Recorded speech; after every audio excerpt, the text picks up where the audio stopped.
Hello students, welcome to Nalia institute. I am Rahul Nalia और आज हम डिस्कस करने वाले हैं ओजोन डिप्लेशन। क्या पढ़ेंगे आज? Ozone depletion. जो ओजोन लेयर होती है उसका डिप्लेशन पढ़ेंगे, कैसे कैसे वो खत्म हो रही है उसके बारे में हम आज डिस्कस करेंगे। तो हमारी जो क्लास हो रही है आज 6-7 दिन के बाद हो रही है क्लास। इससे पहले हमने क्या पढ़ा था? Green house effect and global warming. और आज हम डिस्कस करेंगे ओजोन डिप्लेशन। तो आइए पढ़ते हैं आज के टॉपिक को, जिसका नाम है that is the ozone depletion. तो बात करते हैं हम अपनी अर्थ की। ये क्या है बीच में? हमारी अर्थ है। अर्थ के चारों ओर कुछ लेयर्स हैं। उनके सबसे पहले हम नाम देखेंगे, नाम क्या क्या है। जैसे फर्स्ट लेयर है जिसका नाम है troposphere. First one is troposphere. ट्रोपो नहीं बोलेंगे, ट्रोपोस्फियर बोलेंगे इसको। क्या है? ट्रोपोस्फियर। जो सेकंड लेयर है उसका नाम है स्ट्रेटोस्फियर। और थर्ड लेयर मीजोस्फियर, उसके बाद थर्मोस्फियर, फिर आयनोस्फियर। लेकिन हम बात कहां पर करने वाले हैं? सिर्फ दो लेयर की बात करेंगे, ट्रोपोस्फियर एंड स्ट्रेटोस्फियर। इनकी बात करेंगे। बहुत ही इंटरेस्टिंग टॉपिक है आज का। इसे हम जब एग्जाम की तैयारी कर रहे होते हैं तो ये जो लास्ट चैप्टर है एनवायरमेंटल इश्यूज, हम इसे बहुत ही इजी समझ के छोड़ देते हैं कि आसानी से तैयार हो जाएगा, ठीक से हम पढ़ते नहीं है।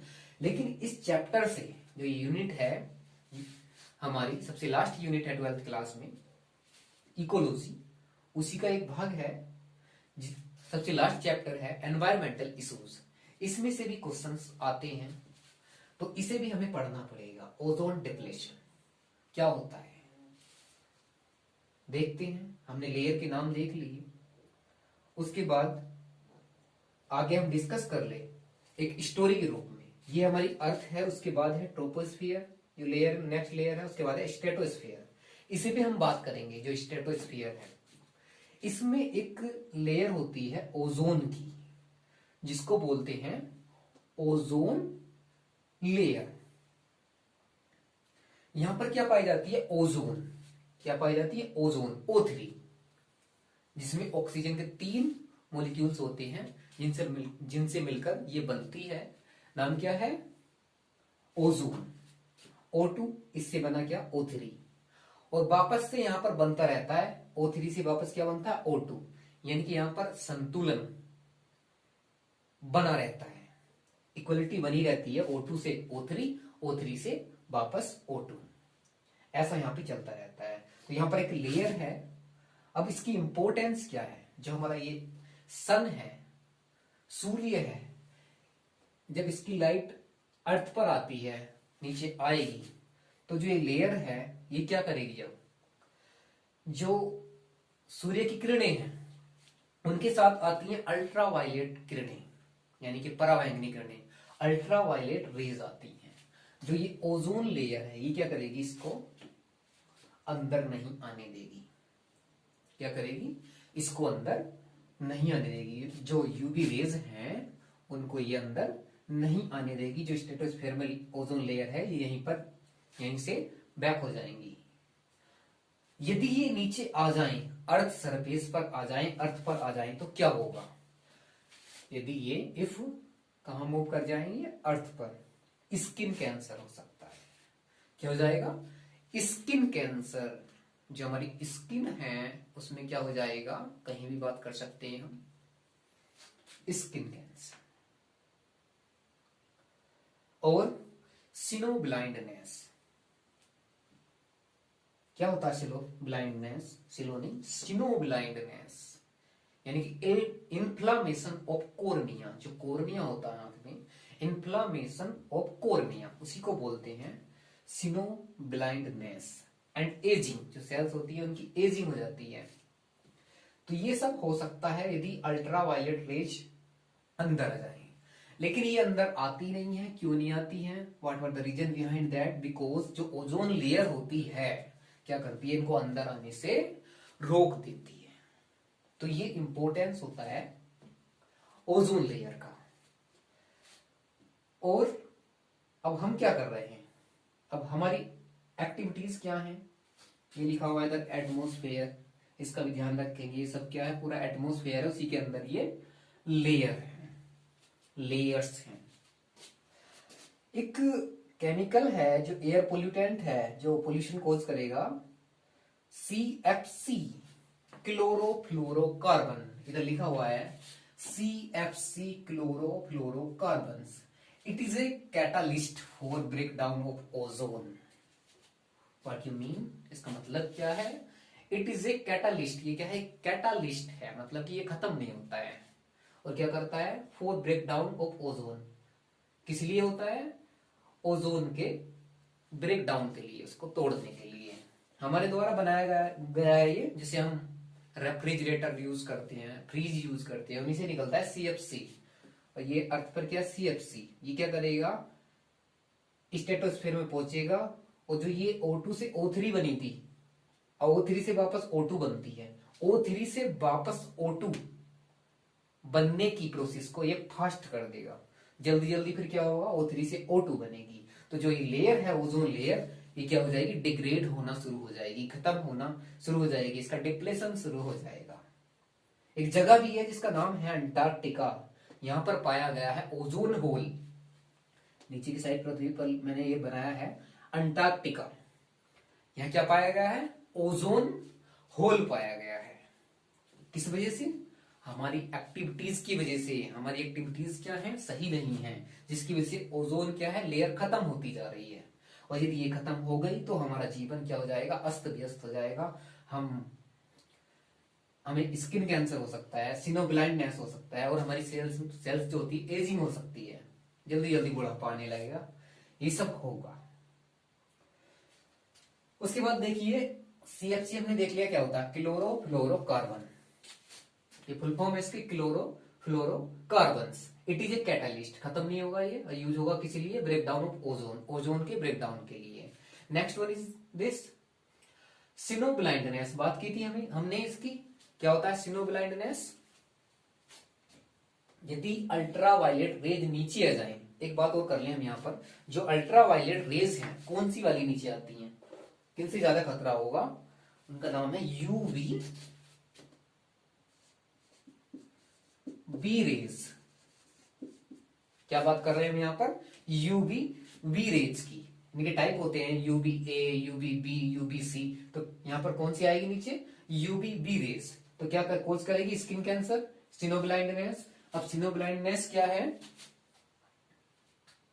इन्फ्लामेशन ऑफ कोर्निया, कोर्निया का इन्फ्लामेशन, इसको क्या कहेंगे, सिनो ब्लाइंडनेस कहेंगे।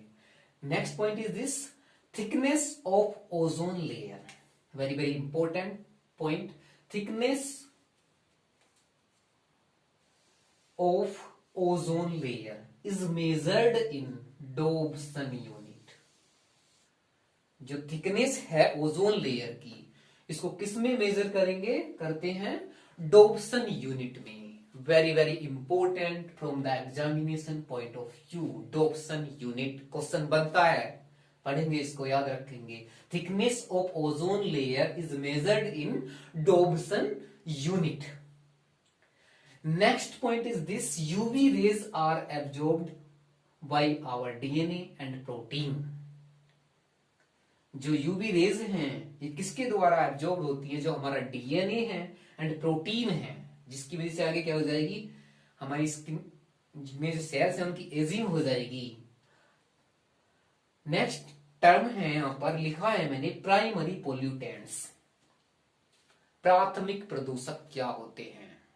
क्या बात कर रहे हैं हम, प्राथमिक प्रदूषक क्या होते हैं, किनको कहेंगे, तो primary pollutants comes directly from industries or automobiles।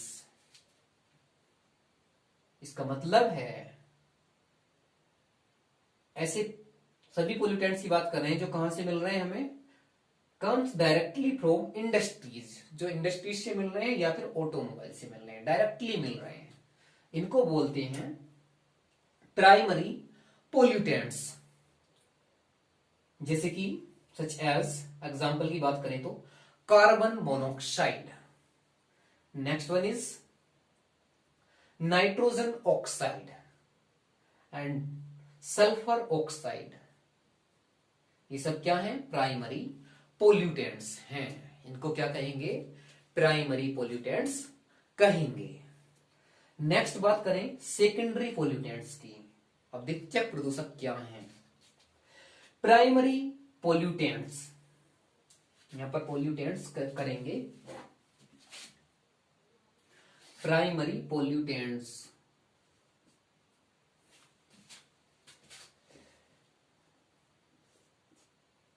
And other chemicals, primary pollutants and other chemicals are, उनकी बात करेंगे, primary pollutants and other chemicals join in troposphere. कहां बात की हमने? Primary pollutants and other chemicals join, आपस में join हो रहे हैं, ज्वाइन इन कहां पर? ट्रोपोस्फियर, टू फॉर्म, क्या फॉर्म किया इन्होंने? To form secondary pollutants. बहुत ही सिंपल लाइन लिखी हुई है यहां पर। जो प्राइमरी पोल्यूटेंट्स हैं वे किसके साथ ज्वाइन होते हैं? अदर केमिकल्स के साथ ज्वाइन होते हैं ट्रोपोस्फियर में और फॉर्म करते हैं सेकेंडरी पोल्यूटेंट्स। क्या बनाएंगे? Secondary pollutants. Primary pollutants plus other chemicals join in troposphere and form secondary pollutants. Is it clear? Next example क्या होंगे? एग्जाम्पल सेकेंडरी पोल्यूटेंट्स के, फर्स्ट वन इज O3।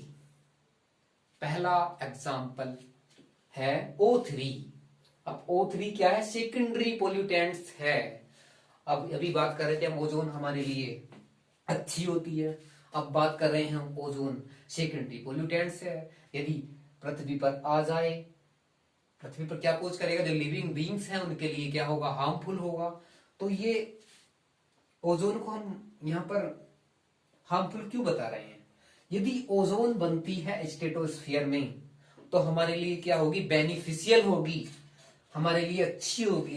लेकिन ये बने कहां पर? ट्रोपोस्फीयर में, तो उसको कहेंगे बैड ओजोन, जो हमारे लिए हानिकारक है, हार्मफुल है। तो बैड ओजोन कहां बनती है? ट्रोपोस्फीयर। याद रखना कहां पर होगी बैड ओजोन? ट्रोपोस्फीयर में होगी। नेक्स्ट एग्जाम्पल की बात करें सेकेंडरी पोल्यूटेंट्स की, O3। नेक्स्ट है पेन, यानी कि परोक्सी एसिल नाइट्रेट। क्या फुल फॉर्म होगी पेन की? Peroxy acyl nitrate. सेकंड है sulphuric acid and nitric acid. ये सब क्या है? It is all about the examples of secondary pollutants. क्या है सब? ये सेकेंडरी पोल्यूटेंट्स हैं। एक टर्म आता है यहां पर जिसको बोलते हैं फोटोकेमिकल स्मोक। वो कैसे बनता है? जो सेकेंडरी पोल्यूटेंट्स जैसे O3 हो गया, पेन हो गया, ये आपस में ज्वाइन होंगे, इनका मिक्सचर बनेगा, जिससे क्या बनेगा? जिसको क्या कहेंगे? फोटोकेमिकल स्मोक कहेंगे। नेक्स्ट है, इधर बात कर ले और क्या क्या लिखा है हमने। यहां लिखा हुआ है बैड ओजोन, एयर पोल्यूटेंट। ये क्या है? एयर पोल्यूटेंट है bad ozone. That is harmful to breathe and damages crops, trees and other vegetation. जो ये बैड ओजोन है कहां पर बनी है? ट्रोपोस्फियर में। यदि ये स्ट्रेटोस्फीयर में बनती तो इसको हम बैड नहीं बोलते, गुड ओजोन बोलते हैं। फिर क्या होती? Good ozone. लेकिन कहां बनी है ये? ट्रोपोस्फियर में, इसलिए इसको क्या बोल रहे हैं? Bad ozone. क्या कर रही है? क्या है ये? एयर पोल्यूटेंट है, जो कि क्या करती है? That is harmful to breathe. सांस लेने में दिक्कत होगी, ब्रीथ में दिक्कत होगी, ब्रीथ एंड डैमेजेस क्रॉप्स, जो क्रॉप्स है उनको डैमेज कर देगी, ट्रीज को डैमेज कर देगी, एंड अदर वेजिटेशन के लिए भी हानिकारक होती है, सबको डैमेज कर सकती है। नेक्स्ट है सबसे लास्ट इस चैप्टर में नहीं, इस टॉपिक में, मॉन्ट्रियल प्रोटोकॉल, कनाडा। क्या है? Montreal protocol. यहां से भी क्वेश्चन बनता है, क्या है? Montreal protocol. अभी क्या होता है मॉन्ट्रियल प्रोटोकॉल? ये कहां बनाया गया? कनाडा में। ये है कब आया? ये 1987 में आया। कब आया? 1987 में आया ये, यहाँ पर कुछ कंफ्यूजन है, देखना पड़ेगा। ये 1987 कुछ गलत लिखा हुआ है। 1987 में ये लागू हुआ, आया इससे पहले था। तो ये कब आया? तो ये आया है